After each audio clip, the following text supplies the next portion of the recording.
And now on to our main topic this week. We are so very excited to have with us James Introcaso and Rudy Baso, authors of an upcoming book, To Be or Not to Be a Villain. And we want to talk about that, about its design, and about everything that has to do with the project because I am excited about it. I am super Thank excited you. about it, and I got to playtest it. So, welcome, Rudy. Welcome, James, to Mastering Dungeons. Thank you for helping us master. Yes, thank you for having us on. Yeah, it's awesome to be here. Thank you so much. Huge fan of the show. First time caller, long time listener. Probably about the fifth time caller. Yeah, fifth time caller. if I had to guess. So for people out there who don't know who you are specifically, even though I know we've talked about both of you on the show before, could you give us an introduction into who you are in the RPG industry? Start with James. Sure. I'm James Introcaso. I'm the lead designer for MCDM, which is Matt Colville's publishing company. You've probably heard of that guy before. I also have written for Wizards of the Coast and Cobalt Press and Roll20 and a bunch of other things. I had a blog, and I also ran a podcast network with Rudy for a while. And I'm also here because I am the author of To Be or Not to Be a Villain, which we've already said, so I'm not going to get into that. Rudy. Yeah, please don't talk about it again for the rest of the podcast. My name is Rudy Baso. I'm a game designer and voice actor. I've worked with Cobalt Press and MCDM and a couple other companies with design, but mostly just hanging out on Twitter, tweeting at people.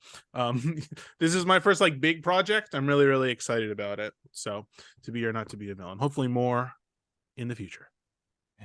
So, we've been doing a whole series. We've started a series on non-D&D RPGs, and your product is both D&D and non-D&D, so it's a nice bridge in that way, but also has a number of unusual points that I'm excited to get into because it touches on this sort of thing about how do you change up your play experience and how do you bring other influences into it. So if you haven't been listening to recent episodes, just so you know, that is sort of what's going on in our brains and in some of the brains of our listeners, of sort of thinking about things through a different lens, which makes us really excited to have To Be or Not to Be a Villain and you guys to talk about it on the show because it ties in so nicely to that. So let's get into the product, which is an adventure for 5e and Zweihander RPG.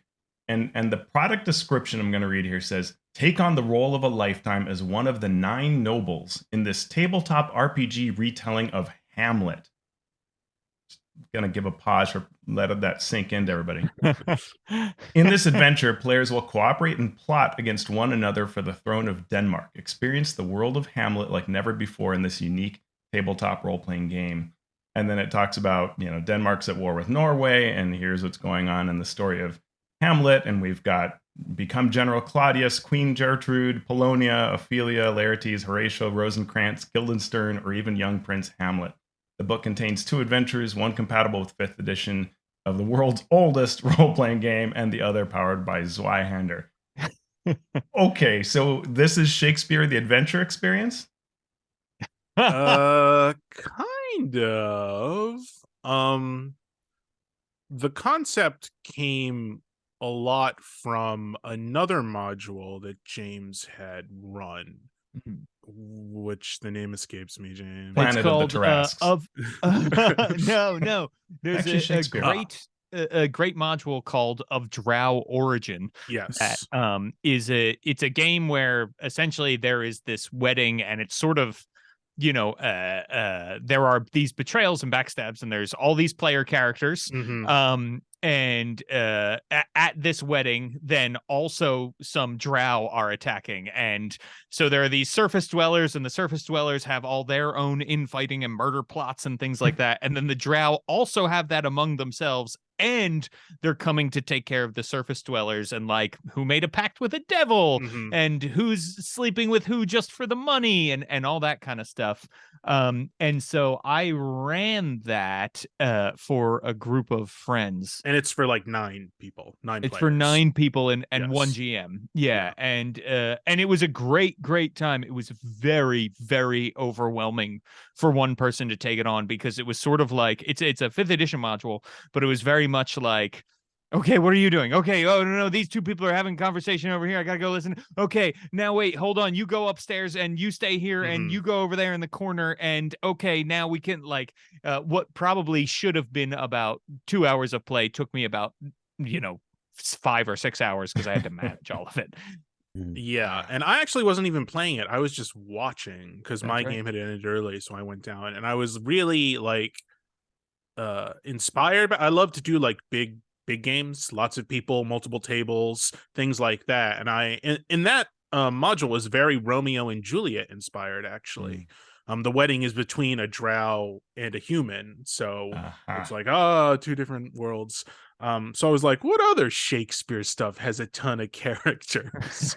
And as it happens, James and I met doing theater in college, and were both members of a Shakespearean community theater group that did an annual Shakespeare show. And I had been in Hamlet in college, so we were both familiar with the Bard's works, which is what cool people call Shakespeare. I don't know if you guys knew that. So we were like, well, what about Hamlet? There's easily 9 characters in that. And how can we kind of keep that paranoia aspect of Hamlet, that betrayal aspect of Hamlet, the hidden roles? We're both big fans of games like that, like Among Us, like Werewolf, or some other more hidden role board games. Shadows over Camelot is a big one that I love. Yeah. So I wanted a game that still had that large amount of people, still had that level of intrigue and questioning, and something we could kind of take as a jumping off point with Hamlet, that theater kids would know about it and be excited by it, or just fans of Shakespeare could kind of be like, oh, this is familiar but different. Yeah. Yeah. Since the beginning of D&D, especially at conventions, they've had what they called out classic adventures, some of which were turned into modules, but a lot of it had to do with these sort of secrets or these intrigues between characters, but it was sort of very surface things, so you could get some fun role playing out of it. But in the end, it was just an adventure where you were still storming the dragon's lair. But you and the paladin didn't get along, because the paladin is all good and stuff, and you were the rogue and stuff. So how is it similar to that, but how is it different? And James, how do you solve the I want to run this in 2 hours, but it's going to take 6 hours because there's only one DM problem?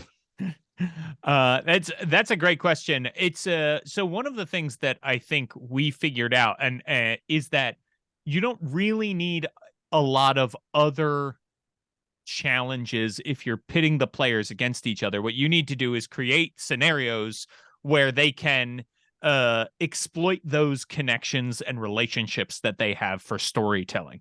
And so that's not to say that you don't occasionally all get together and fight a big creature or that kind of thing, but it's few and far between, because as we know in Hamlet, right, like the main players are often trying to kill each other, and you don't have to know Hamlet to get behind this story. That was a big thing we wanted. Yes. And if you know Hamlet, things are different. For instance, the person who murders the king at the beginning of the module could be one of several people instead of just one predetermined person, right? Could be several of those people working together. So we wanted to make sure that we were like changing up things that people knew and making it more accessible for somebody who only knew of Hamlet through The Lion King or Star Wars or, all of these other iterations of Hamlet that we have. But the having so the module has rules for one player or one GM and up to 6 people.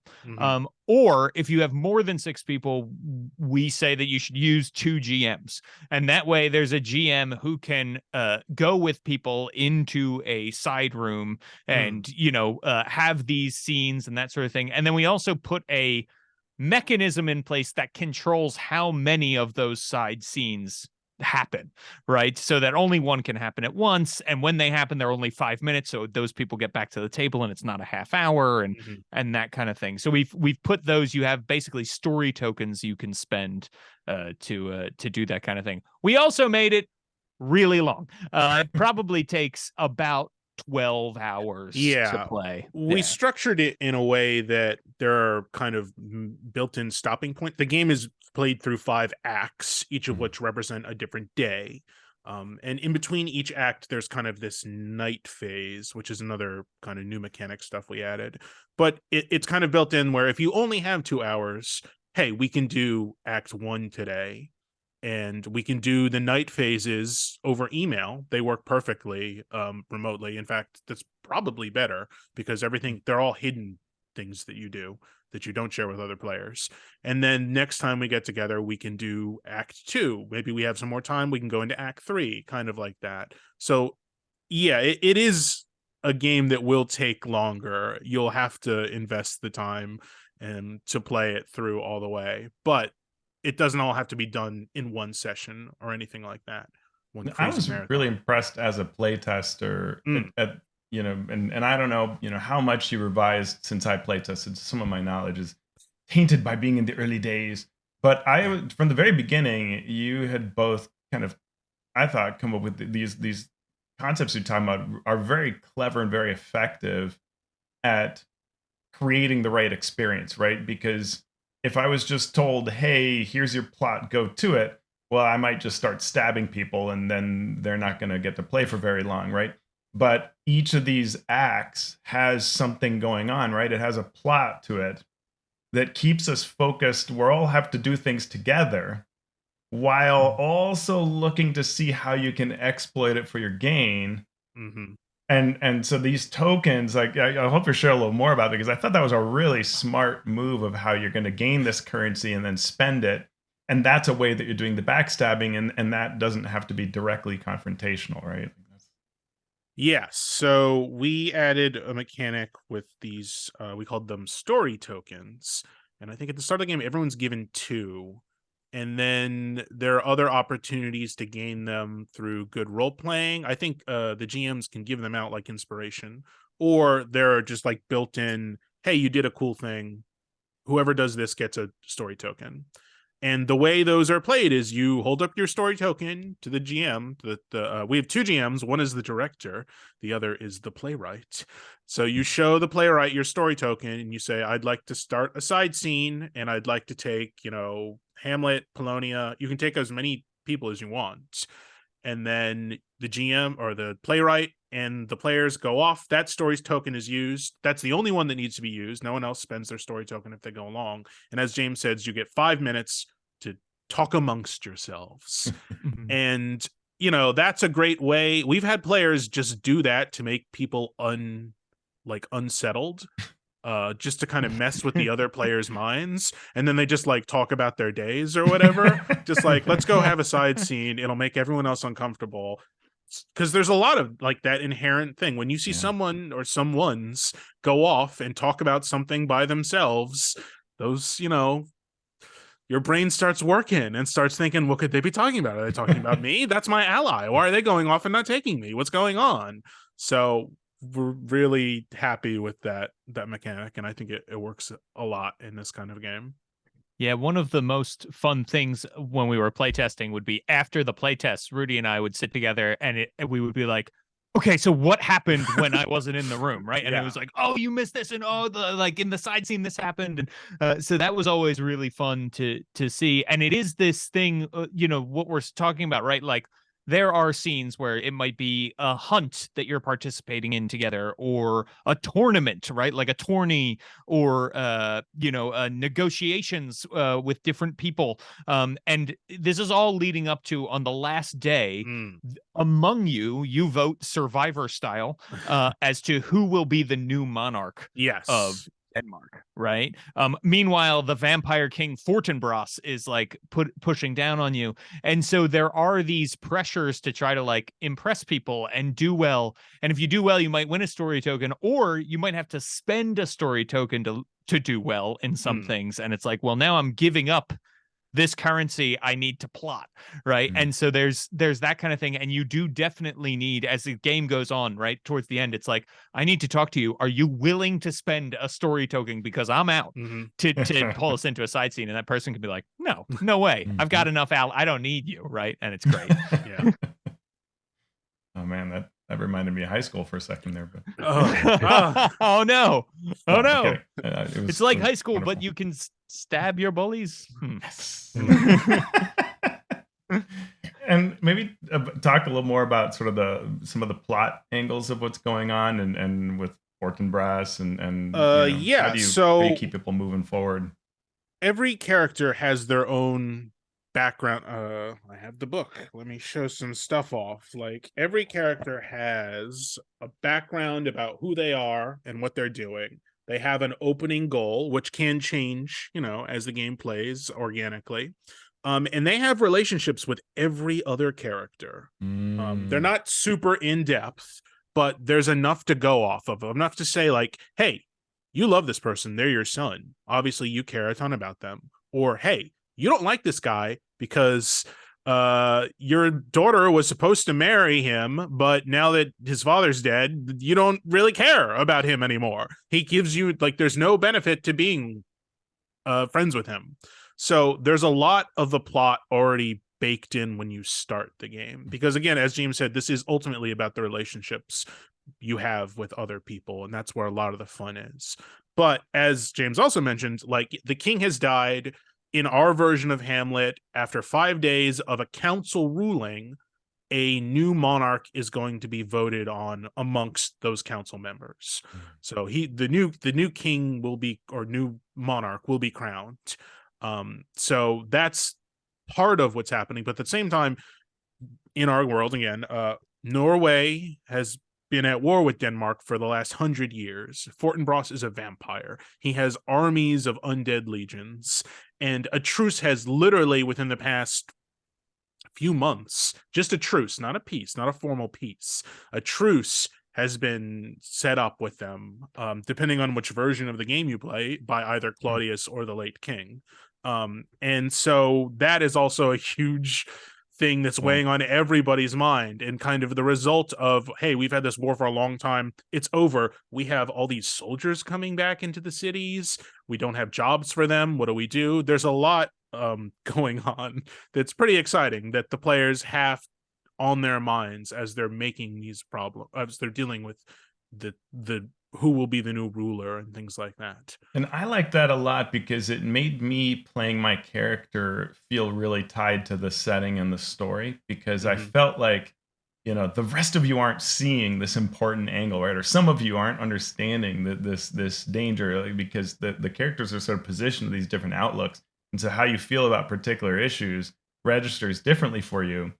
And it creates this real invested nature in the players, where they want to say, well, my character, really wants this particular outcome, which may be as simple as becoming monarch, but it can be, like, I want what's good for the nation, and we really think it's this. And then, of course, there are people with very different viewpoints. And I found that really interesting, how, folks were really invested in what their characters wanted to accomplish. And that made it really cool, too. I'd go as far as saying that this is, it's almost not almost, it is a clinic, a guide to how you can do this with a home campaign, right? To take this idea, it's something I struggle with as DM, to have larger world things matter to various characters in different ways. I'm impressed with how you pulled that off.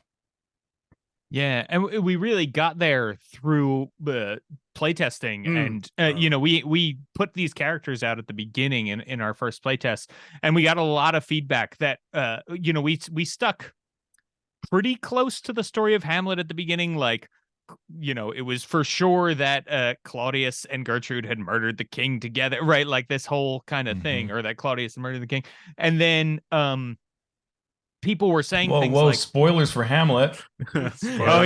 Sorry, spoilers. Anything in the public domain, you can spoil. Those are the rules Walt Disney told me.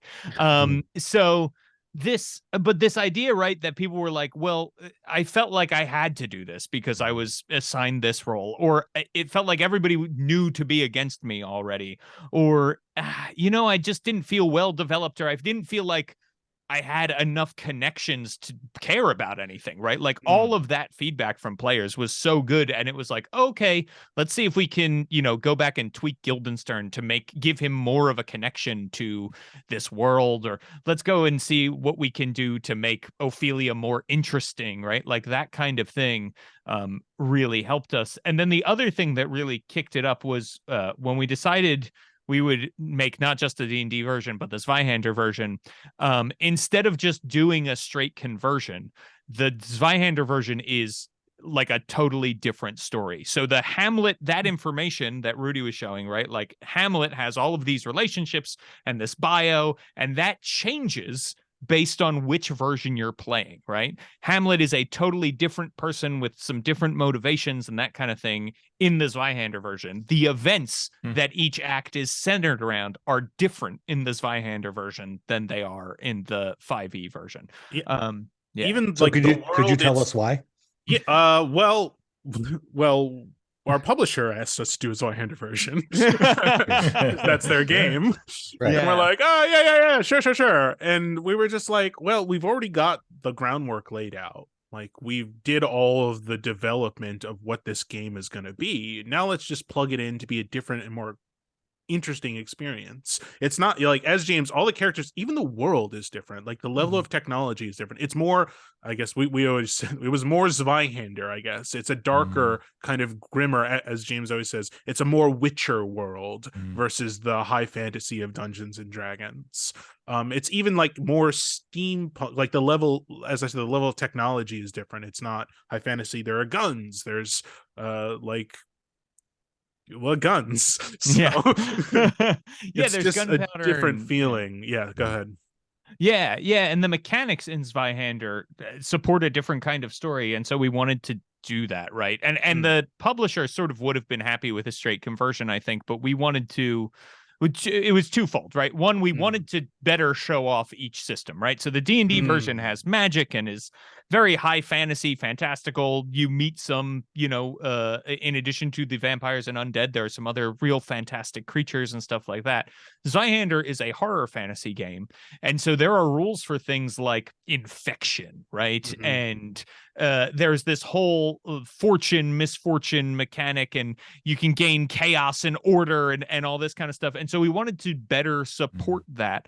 And so the story is different, right? Because so in this more witchery, steampunky world that has gunpowder and infection and medicines and corruption and stuff like that, we thought, well, like this Hamlet's rife for all that kind of stuff too. Hamlet's rife for murder and bad. Zweihander might be a better system for telling a Hamlet story, right? And so it was funny. There were a lot of things about 5e when we were doing it that we were like, oh boy, Zone of Truth really makes this game hard to play. And so we had to like, that's how we stumbled upon your pre-gens have to use these spells and no other ones, because like Speak with Dead and right. And so we were able to, with Zweihander, some of that flexibility was already built in, because it's not expected that you can cast Zone of Truth to begin with, right? And so very, very different. We wanted to support each system.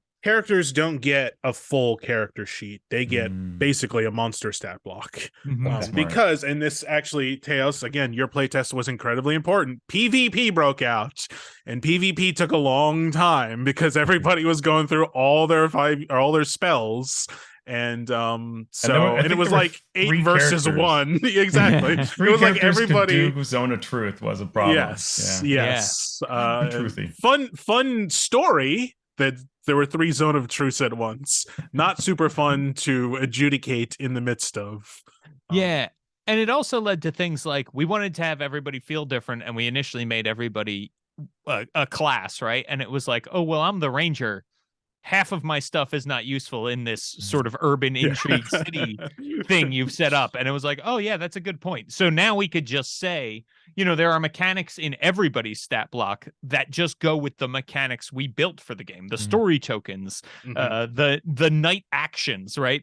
During your night phase, you get to take one unique night action that's like, hey, during the night, I made some poison that now I'm going to use to murder somebody, or I spread a rumor about this other member of the council who's here, that kind of thing. And so each character has a unique night action that's in their stat block. Yeah, that was really fun, and I liked there were some general things you could do, like you could spy on someone, right? That was a use of a token, and it was fun to think through, like, okay, well, I can do my special thing, but I also really want to know what so and so is up to. But then it was hard to choose. Yeah, well, and you could protect someone too, right? So you could maybe, oh well, if I spy on Hamlet, is Gertrude going to protect him? Oh no, right? Like there was always that sort of thing of like, is this a waste of my night action to do this? And so that was fun to do too. Yeah, and you could block someone else. You knew that person's going to try to do a thing, so you block them. Yeah, that's cool. My biggest problem with the rule set was the part that led to me jumping out a window with of a tower with feather fall and someone dispelling it. I thought that was really a problem. I mean, that's grade A D&D. That's peak role playing game right there. It was really fun, and I did survive, which barely, but I think I ended up, the rest of my experience was, and I was playing the queen.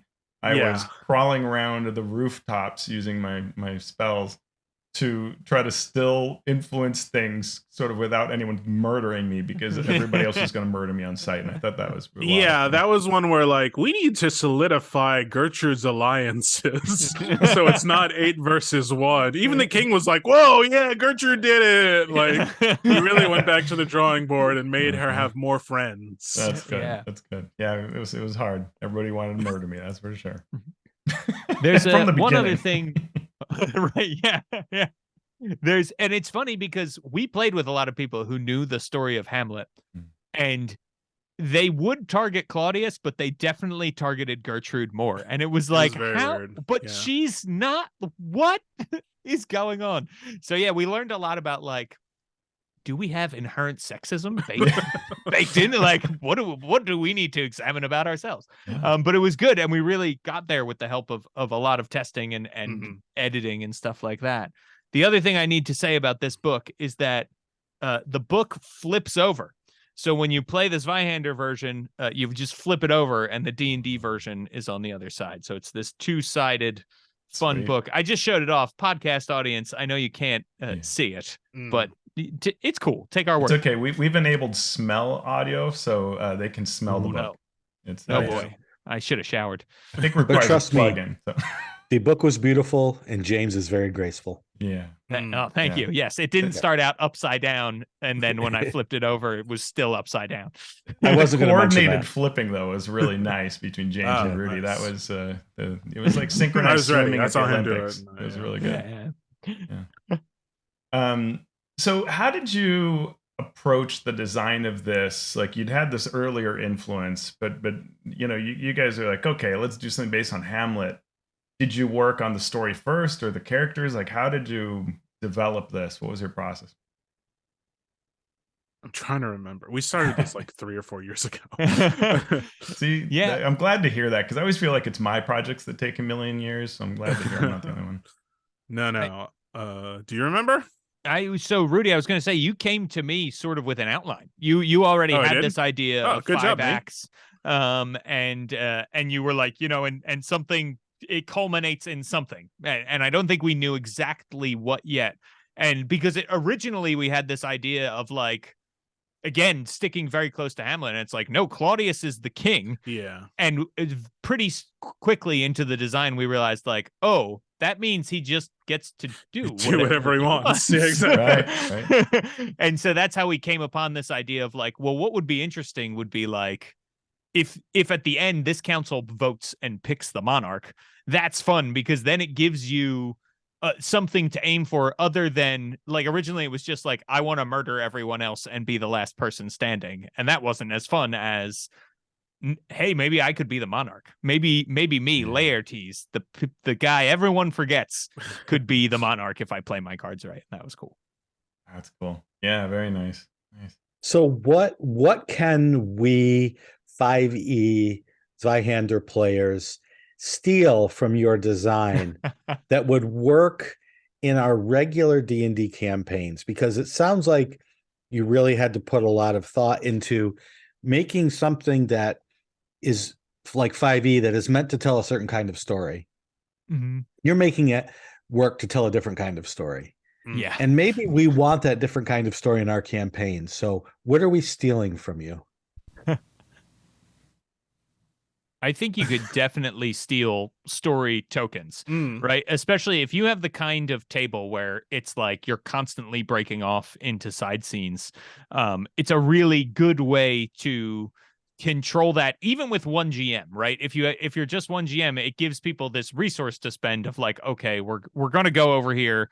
We're going to have a side scene. We're going to talk. It's only going to last 5 minutes. Everybody else hit the head and, and we will be back in 5 minutes. I think that can be a helpful thing. There's also with Zweihander. So Zweihander has this corruption mechanic that I had mentioned earlier, this like order versus chaos, where you're gaining order ranks and chaos ranks. And normally you need to get 10 of them for it to mean a significant thing for your character. But for us, it's a shorter game. You're not going to have a chance to earn 10. You have a chance to earn maybe 5, right? You earn 1 after each act. And so if you're playing a shorter Zweihander game, you can borrow some of the mechanics we've created to support a shorter Zweihander game then and make it work a little easier for you. I just love the idea of doing something at night. Obviously, our game, all the night actions are kind of, malevolent in a lot of ways. But if you have your party and, if you want to take it to a more realistic simulation level, like, what does everyone do during that? Do you just rest? That's fine. Do you stay up late to brew a potion? Do you take guard duty and the rest of the group has a safer sleep? Just giving them options for things to do during, that's just like an overlooked aspect of D&D. Just, you wake up the next morning. But if you're out adventuring in the woods, someone might want to do something instead of sleep.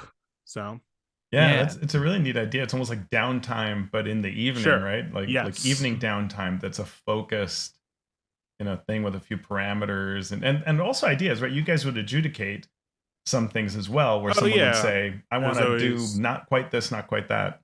That's where spending the story token as a currency in other ways came, like the do whatever you want action. Just tell us what you want to do and we'll figure it out. And it might be you want to go exhume the corpse of the late king to see if he was poisoned. So you find out, yes, he was. There's a lot of open actions. We had one player ride out to Fortinbros's camp at one point to try and negotiate with him. That was cool. There's a lot of it's a very fun game because it has a lot of those remember when moments that you can go over with your friends who played it with you. Yeah, absolutely. It's a really nice piece of writing. I'm excited to see, well, at least as an experience, I'm excited to get my hands on it. I've pre-ordered it, so Shawn did too. Me too. Oh my gosh, thank you both. That's very kind of you. Yeah. It's kind of you to write it because there aren't enough experiences like this that really apply a new lens, right, to the experience. It's very much out of the typical, like, okay, 6 of you are going to go into a dungeon and come out with loot, right? This is a very different experience, and that's awesome to see, and I love learning from things like that. Yeah, and it is. I mean, it's it's hard. We get it, to get that many people together to play this game. However, it's definitely doable online. Is one of the things we learned. Every playtest we had of this, that Rudy and I were involved in, was online. and you can set up a fun Discord server so that people have private channels to talk to you, and that makes it really quick and easy. So it is definitely a doable remote thing. It's also doable in person, and it's also doable with fewer than 9 players. Like we said, you could probably have as few as 6. Although, if you can get 9 players and 2 GMs together, highly recommend it. So I don't know, maybe next time we're all at a convention, we should see if we can make this happen one day. Really fun. That'd And be the cool. book does have like everything. Again, I'm showing something. Sorry, listening audience, but there are story tokens that you can punch out. There's a rumor deck that you can punch out. So this works kind of like a box set, even though it's just a book. Everything you need to play the game is in here, except for the SRD rules or whatever. It looks really wonderful. The examples you're showing, is that one of the reasons you decided to go with Neil for the publishing of it? Because it looks really nice quality. Yeah. So James had already been working with them on Eternal Night of Lockwood, a full campaign for Zweihander that you can purchase now. And he had a really great experience. And we were kind of, kicking around the idea, do we want to self-publish this? Do we want to approach another publisher? It's just kind of like a weird thing. So we weren't sure how publishers would receive it, but we sent them a pitch and they were very receptive to the idea. And the whole experience was fantastic. Yeah. They've done a couple other kind of out of the box products. There's one called Neverland, which was a take on the Neverland story in Peter Pan, but a very dark kind of take. It actually had like a sequel book called Oz, which is like the Wizard of Oz version. So we knew they were into retellings of classic literature. So we kind of got that in with them. But yeah, we've been really pumped, and I'm so proud of this book. Is really high quality. To hear someone talk about their own book and brag about it, that's not really you fair, should. No, absolutely. That's great. That's awesome. Yeah. I mean, we should absolutely mention the art by Art Teapot. Yes. The artist is just incredible. Art Teapot, their work is phenomenal in this book, and is really incredible, and is part of they even did the cover design and everything like that. Looks really stylized and cool, and gave a different look to the characters in one look different than the characters in another. And there's also there's a pet theme that I challenge listeners to discover when they look. There's a specific one for the D&D one and a specific one for the Zweihander one. Okay. I'm excited. I'm challenged. Challenge accepted. Yeah. Thank you. Teos, did you have any other questions before we take off? It's wonderful. I'd like to spend all the time talking to you guys, but this is great. Thank you. Thank you for having us. Yeah, will appreciate such a unique product. That's great. Anything you guys are up? Let's go. Where can we find you? And tell us what you're up to. James, start it off. Sure, yeah. So I'm at James Introcaso on Twitter, INTROCASO. And right now I'm just cranking away on stuff for MCDM.